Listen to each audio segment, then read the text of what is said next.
Stop them drugs. She like the way that I do it. They want with me, I knew it. I'm already knowing. She say I'm a thug. I just don't give a fuck. Young nigga been taking it.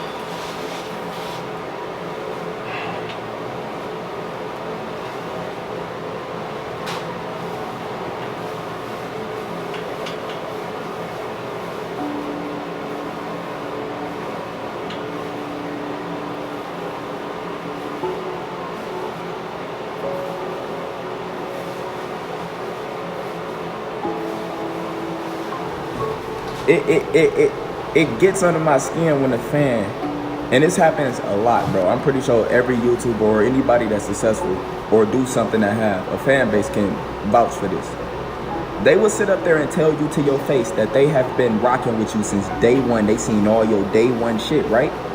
And they want to low-key do what you do. And then they sit up there and ask you how you do it. Like, my nigga, you just told me you've been watching me since day one. That means you seen me become what I am. That means you have seen me grind and go through everything from blood, sweat, and tears. That means you know the answer to that shit already, right? So motherfucking YouTubers be hitting me up. This day and age, it's hard to become a YouTuber. They don't even let y'all niggas get paid right away. Back in the day, they did. Now they don't. But you don't even want to start doing YouTube with the mindset that you gonna get money and you trying to get views. My nigga, you gonna fall off after a month. You probably won't even make it to a month. Bro, you know all the time and effort that you put into that vid and you post it and it don't really get views? Nigga, you gotta do that shit like at least 30, 40, 50 times. You gotta flop 30, 40, 50 times. And all it takes is for that one time for that video to get out there and blow up. And you good for the rest of your life. It happens to everybody. All it takes is one video. But you have to grind. You have to post at least 3 or 4 times a week. Y'all see me chilling and sitting back and sometimes not posting now.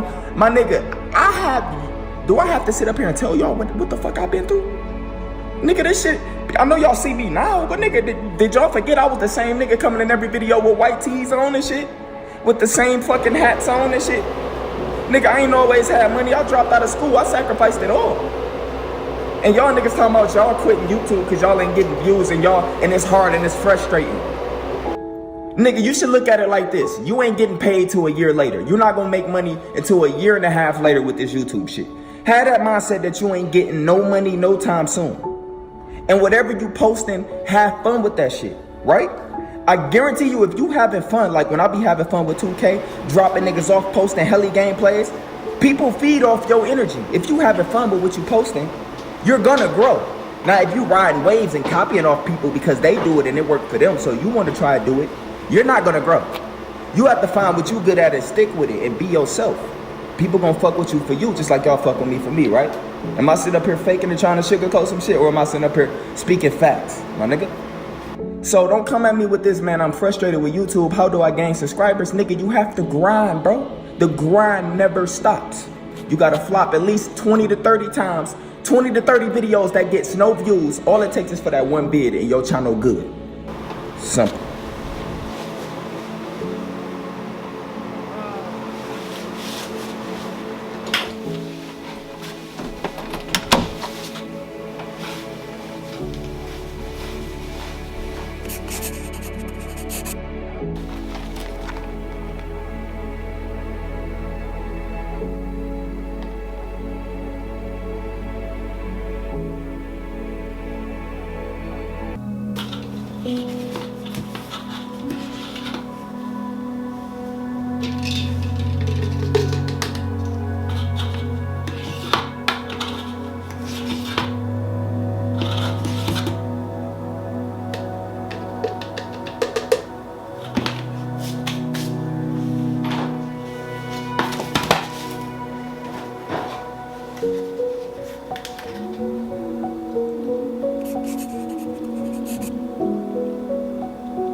care how good you are in anything, you don't have discipline, you ain't nobody. Right. You're nothing without discipline. Because you give up under the slightest struggle without discipline. 100%. Who fought in these wars. You have no idea how big of a deal this is to me.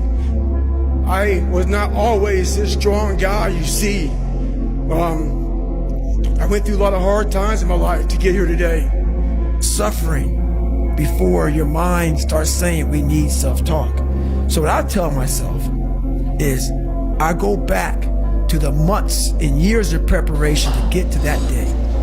And I'm telling myself, the 3:30 in the morning, and I'm looking at my shoes, and I want to go out there and run 30 miles. I have to, in that second, in that moment of this self-talk, my mind says, you gotta find more, you gotta find more. I once again calm down, go back into my mind, in my cookie jar I call it, and I have to reflect back on the shit I did to get here. And that becomes my self-talk. Self-talk does not work unless it is real. Most of us lie to ourselves in the self-talk. It doesn't work. It has to be real. It has to be something that you've done to make it really work. Be the guy who embraces the ugly, the miserable. Be the guy who embraces hard work, the grind. Don't be afraid of being hurt. Don't be afraid of sacrificing some blood. Every morning, every day of our lives, we have choices to make.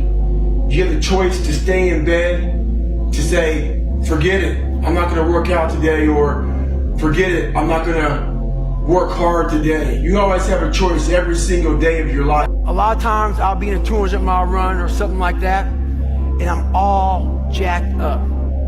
Body's broken, mind's broken, spirit's broken. I started to say, what if I can pull this off? When I first walked into the Navy SEAL recruiter's office, he looked at me and said, there's only been 35 African Americans in 70 years make it through. You know what I said to myself?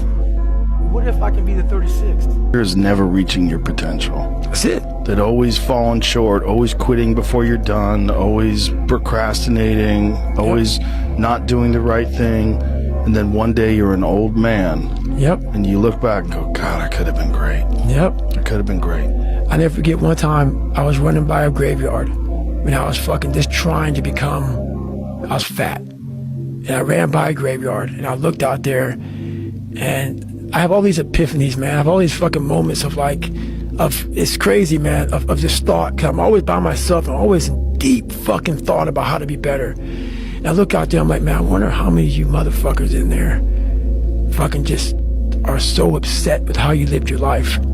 And fucking just regret how you lived it. And I'm running a 300-pound man thinking, man, don't fucking die like this, bro.